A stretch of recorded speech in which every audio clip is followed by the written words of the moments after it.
பொது எதிரியை எதிர்க்கவே திமுக கூட்டணி ஒற்றுமையாக உள்ளது என அமைச்சர் அன்பில் மகேஷ் பொய்யாமொழி கூறினார். உலகக்கோப்பை ஹாக்கி இந்தியா மற்றும் தமிழ்நாடு விளையாட்டு மேம்பாட்டு ஆணையம் சார்பில் 14வது இளையோர்களுக்கான ஆண்கள் ஹாக்கி உலகக்கோப்பை போட்டி வருகின்ற 28ஆம் தேதி முதல் அடுத்த மாதம் டிசம்பர் 10ஆம் தேதி வரை தமிழகத்தில் முதல் முறையாக சென்னை மதுரையில் நடக்கின்றது. இதற்காக உலகக்கோப்பை தஞ்சை அன்னை சத்யா விளையாட்டு மைதான முகப்பில் இருந்து ஹாக்கி வீரர்கள் புடைசூழ ஊர்வலமாக எடுத்து வரப்பட்டது. இந்த உலகக்கோப்பையை அமைச்சர்கள் கோவிச்செழியன், அன்பில் மகேஷ் பொய்யாமொழி ஆகியோர் வரவேற்று உலகக்கோப்பை மற்றும் காங்கேயன் சின்னத்தை வீரர்கள், மாணவ மாணவிகள், பொதுமக்கள் மத்தியில் அறிமுகம் செய்து வைத்தனர்.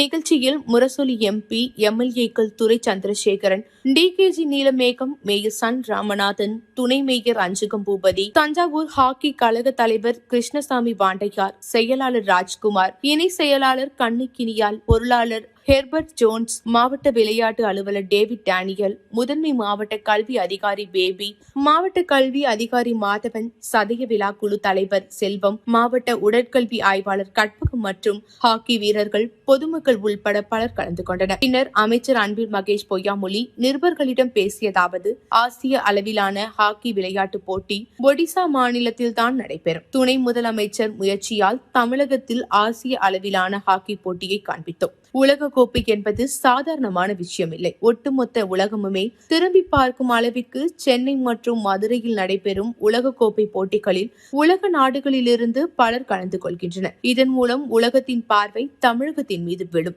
இது ஒட்டுமொத்தமாக இந்தியாவுக்கும் பெருமை சேர்க்கும் வண்ணமாக இருக்கும். வருகின்ற 28ஆம் தேதி முதல் அடுத்த மாதம் 10ஆம் தேதி வரை நடைபெறும் இந்த போட்டிகளில் 24 அணிகள் பங்கேற்கின்றன. 72 அணிகள் நடைபெற உள்ளன. ஹாக்கி போட்டிகளில் வெறும் 4 முதல் 5,000 பேர் பதிவு செய்வார்கள். ஆனால் இன்றைக்கு 11,000 பேர் பதிவு செய்துள்ளதாக டில்லியில் தெரிவித்துள்ளனர். இந்தியாவின் விளையாட்டுத் துறையின் தலைநகரமாக தமிழகம் மாறியுள்ளது. தமிழகத்தில் கடந்த 10 ஆண்டுகளாக கூட்டணியாகத்தான் உள்ளோம். திமுகவின் பலம் என்பது கூட்டணி தான். கூட்டணியில் உள்ள தோழமை கட்சியினர் ஒவ்வொருவரும் ஒவ்வொரு கருத்துக்கள், ஒவ்வொரு கொள்கைகள் கொண்டவர்களாக இருந்தாலும் நமக்கான பொது எதிரியாக இருக்கக்கூடிய, கொள்கை எதிரியாக இருக்கக்கூடியது யார் என்பது நாட்டு மக்களுக்கு தெரியும்.